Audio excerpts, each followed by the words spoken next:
3-6 Mafia was blaring from the radio, indicating that Zach was on tonight, and between the beats of the hip-hop music she could hear the hum of the spiral mixer. "Yo, Zach!" she called out, craning her neck to find the boy. He emerged from the mixing area, pushing a rolling cart filled with raw dough. Now a senior in high school, Zach Alger had worked at the bakery for 2 years. He didn't seem to mind the early morning hours, always heading to school with a bag of fresh pastries. He had distinctly Nordic features, pale blue eyes, white blonde hair, and lanky, earnest good looks.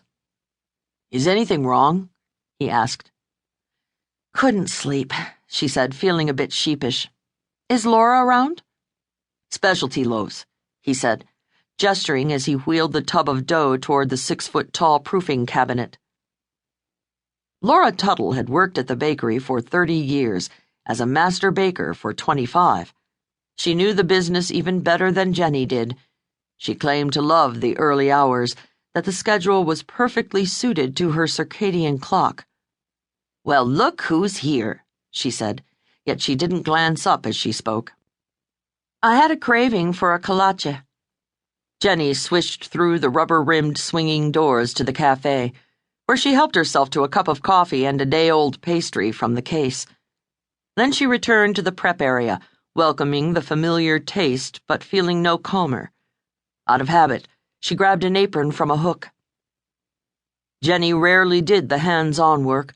As owner and general manager, she stayed busy in a supervisory and administrative capacity. She had an office upstairs with a view of the town square, and a security monitor gave her a glimpse of the cafe counter. She spent most days juggling the needs of employees, suppliers, customers, and regulatory agencies with a phone glued to her ear and her eyes glued to the computer screen. But sometimes, she reflected, you just had to roll up your sleeves and dive in. There was no sensation quite like plunging one's hands into a warm mass of silky dough. It felt like something half alive, squishing through her fingers. Now she slipped the apron over her head and joined Laura at a work table. The specialty breads were done in smaller batches and shaped by hand. Today's selections would be a traditional Polish bread made with eggs, orange peel, and currants, and a savory herb loaf of Laura's invention. She and Laura worked side by side, weighing portions of dough on a 1-pound scale, although both knew the size by feel alone. Across the room, Jenny could see the refrigerated pie case filled with her grandmother's pies. Technically speaking, they were not Helen Majesky's pies, but the original recipes for the lofty lemon meringue, the glossy 3-berry tarts with the lattice tops, the creamy buttermilk chess pie, and all the others came from Helen herself, decades ago. Her techniques had been passed on from one master baker to the next, and now, even after her death, she haunted the bakery as gently and sweetly as she had lived.